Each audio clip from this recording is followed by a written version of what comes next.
అందరికీ నమస్కారాలు. నిన్న జరిగిన విషయం గురించి మీ అందరికీ విన్నవించుకోవాలని వచ్చాను. నిన్న నాని గారు, మా నాయకుడు నారా చంద్రబాబు నాయుడు గారు మా కుటుంబంలో చిచ్చు పెట్టారని మాట్లాడటం జరిగింది. ఎన్ని రోజులు నేను ఈ కుటుంబ విషయాలు, పార్టీ విషయాలు కలపకూడదని ఏ రోజు మీ ముందు మాట్లాడలేదు. నిజంగా మా కుటుంబంలో సమస్యలు ఎప్పటి నుంచో ఉన్నాయి. ఏమిటంటే మీరు చూశారు, అసలు చిచ్చు పెట్టింది ఎవరో అనేది మీ అందరికీ తెలుసు. నా భార్య మీద ఒక స్టిక్కర్ గురించి ఒక దొంగ కేసు పెట్టింది మీరు. అంతేకాకుండా నా కుమారుడిని కూడా గ్రీన్ కార్డు రానివ్వనని చెడగొడతానని పలు బంధుమిత్రుల దగ్గర వ్యాఖ్యానించింది మీరు. అంతేకాకుండా కుటుంబంలో అందరినీ రకరకాలుగా వ్యాఖ్యానించారు. కానీ ఏ రోజు కుటుంబంలో ఉన్న బాధ్యతలను ప్రజల ముందుకు తీసుకురాకూడదనే బాధ్యతతో నేను ఇంతవరకు వచ్చాను. ఇవాళ చంద్రబాబు నాయుడు గారు, మేము మా కుటుంబ సభ్యులు అందరూ తరపున మేము సారీ చెప్తున్నాం. ఎందుకంటే నిజంగా మా ఇబ్బందులని తీసుకొచ్చి మీరు పెట్టారని ఆయన వ్యాఖ్యానించడం చాలా దురదృష్టకరం. అంతేకాకుండా ఆయన ఒక విషయం చెప్పారు, నారా లోకేష్ గారి స్థాయి ఏంటని.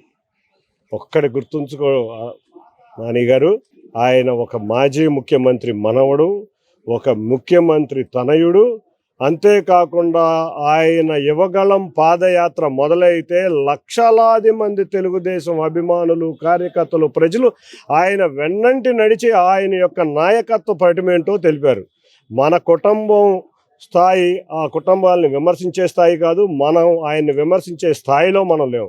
ఇవాళ విజయవాడ నగరంలో ఒక హెచ్సిఎల్ వచ్చింది, లేకపోతే రకరకాల సాఫ్ట్వేర్ సంస్థలు వచ్చినాయి అంటే ఆ లోకేష్ గారి హయాంలోనే వచ్చినాయి. మీరు ప్రతిదాకా ఒకటే చెప్తారు. నిజంగా నేను చాలా స్ట్రైట్గా ఉంటాను. నా స్థాయి రతన్ టాటా స్థాయి, అంతేకాకుండా మోడీ స్థాయి అంటున్నారు. మన స్థాయి నిర్ణయించాల్సింది ప్రజలు, పార్టీ కార్యకర్తలు. అంతేగాని మనం ఎప్పటికప్పుడు డబ్బా కొట్టుకోకూడదు. నా స్థాయి అది ఇదని. మీ స్థాయి మీరు తెలుసుకోండి. ఇక లాస్ట్గా చివరిగా నేను చెప్పదలిసింది ఏంటంటే, ఇవాళ ఆంధ్రప్రదేశ్ ప్రజలందరూ అమరావతి ఎప్పుడు రాజధాని వస్తుందా, చంద్రబాబు నాయుడు గారు ఎప్పుడు వస్తారా, అమరావతి రాజధాని చూసుకుందామని, ముఖ్యంగా విజయవాడ ఎన్టీఆర్ జిల్లా ప్రజలందరూ ఎప్పుడెప్పుడు అమరావతిని చూసుకుందామని కోరిక బలంగా నాటుకున్న వేళ మీరు అనేది ఏంటి, అమరావతి ఒక వేస్ట్ అన్నట్టు మాట్లాడారు. మీకు ఇంతకన్నా దౌర్భాగ్యం మీరే చెప్పారు చాలాసార్లు. జగన్ ఒక అవినీతిపరుడు, అమరావతిని 3 రాజధానులని అమరావతిని చెడగొడుతున్నారు, ఇట్లా రకరకాల వ్యాఖ్యలు చేసిన మీరే ఇవాళ వచ్చి అమరావతిని ఇక్కడ వేస్ట్, 3 రాజధానులే ముద్దని మీరు జగన్ని కౌగలించుకుంటే ఇంతకన్నా దౌర్భాగ్యం ఇంతకన్నా లేదని నేను అందరికీ సర్వనీయంగా చెబుతూ, ఇటువంటి మా కుటుంబంలో జరిగిన విషయాలన్నీ అవి మా వ్యక్తిగతం, పార్టీకి ఎటువంటి సంబంధం లేదు. పార్టీ రాకముందు నుంచి ఈ విషయాలు జరుగుతూనే ఉన్నాయి. నేను ఏదో సేవా కార్యక్రమాలు చేద్దాం, కరోనా తర్వాత రాష్ట్రం ఇబ్బందుల్లో ఉంది, ప్రజలు ఇబ్బందుల్లో ఉన్నారు, చంద్రబాబు నాయుడు గారు ముఖ్యమంత్రిగా కూడా లేరు, విపత్కర సమయాల్లో చంద్రబాబు నాయుడు గారు యువతకు అసలు ఉద్యోగాలు లేవు అని నేను ప్రజలకు సేవ చేద్దాం, ఎంతో కొంత నేను సంపాదించిన దాంట్లో ఎంతో కొంత ప్రజల సేవా కార్యక్రమంలో నిమగ్నమై వచ్చానని చెప్తున్నా. ఏ రోజు నేను ఎంపీ కింద ఉంచుతానని అనలేదు, ఏ రోజు మీతో గొడవ ఉందని అనలేదు. మీరు పలుమార్లు మీడియాల్లో నన్ను చులకనగా మాట్లాడినా కూడా కుటుంబ బాధ్యత కింద నేను ఎక్కడా కూడా విస్మరించకుండా నేను అనేది ఇంతవరకు చెప్పలేదు. కానీ మా ప్రజలు కానీ, మా కార్యకర్తలు కానీ, ఇవాళ మా తెలుగుదేశం కుటుంబం కానీ, మీరు చంద్రబాబు నాయుడు గారిని, లేకపోతే తెలుగుదేశం పార్టీని, లేకపోతే తెలుగుదేశం కార్యకర్తలు, తెలుగుదేశం సంస్థాగతంగా నిర్మించుకున్న పార్టీని మీరు విమర్శిస్తుంటే ఎవరు ఊరుకోరు. మీకు హెచ్చరిస్తున్నాను, తప్పక దీనికి శాస్తి అనుభవిస్తారు. ఇప్పటికైనా ఇటువంటి వ్యాఖ్యలు చేయరాదని మీ అందరి ముందు విన్నవించుకుంటున్నాను.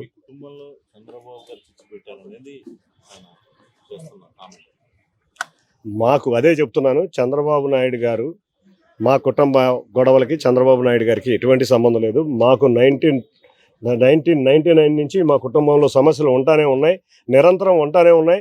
అవన్నీ ఎప్పటికప్పుడు సర్దుకుంటా మళ్ళీ నేను సర్దుకుంటా వస్తున్నాను. సర్దుకుంటా వచ్చినా కూడా ఆయన ఇంకా మారకుండా అట్లాగే ఉన్నారు. 2014 ఎలక్షన్లో కూడా దగ్గరుండి చేసి మళ్ళీ వెళ్ళిపోయాను. విజయవాడ నగర ప్రజలకే కాదు, మీకు కూడా తెలుసు, నేను ఎప్పుడూ కూడా ఇక్కడెక్కడా కనపడలేదు. అంతేకాకుండా మీరు ఒకటి ఆలోచించండి, మీరందరూ జర్నలిస్ట్ సోదరులు, మిమ్మల్ని ఎంత హీనంగా మాట్లాడతారంటే ఆయన అంత హీనంగా మాట్లాడారు. ఈ మధ్య నందిగాంలో చూసాం, బిర్యానీ ప్యాకెట్లకి మీరు లొంగిపోతున్నారండి. ఆయన భాష తీరు, ప్రజల దగ్గర ఆయన మాట్లాడే భాష, ఆయన వ్యవహరించే తీరు, ఆయన అహంకారానికి ఇవన్నీ ఒక కారణాలు. చంద్రబాబు నాయుడు గారు, నేను సేవా కార్యక్రమాల్లోకి వచ్చినాక ఏ రోజు చంద్రబాబు నాయుడు గారు నన్ను కలవలేదు. ఏదో 2-3 సార్లు కలిసినా కూడా నా సేవా కార్యక్రమాల గురించి వివరించడమే జరిగింది. అంతేకాకుండా తను వెళ్ళిపోదామని గత 4 సంవత్సరాల నుంచి మొత్తం మీకే తెలుసు, అందరికీ తెలుసు, వైసీపీ నాయకులు అందరితోనూ కోవర్ట్గా చేస్తున్నారని ప్రజలందరూ అనుకుంటున్నారు. మీరు చెప్పిన విషయాలు కూడా నేను విన్నాను. కాబట్టి ఆ ప్లాన్లో భాగంగానే ఎలక్షన్లు వచ్చినాయి, ఇంకా పార్లమెంటు టైం కూడా అయిపోయింది. కాబట్టి ఆయన అనుకున్న ప్లాను జరుగుతుందేమోనని ప్రజలందరి అభిప్రాయం.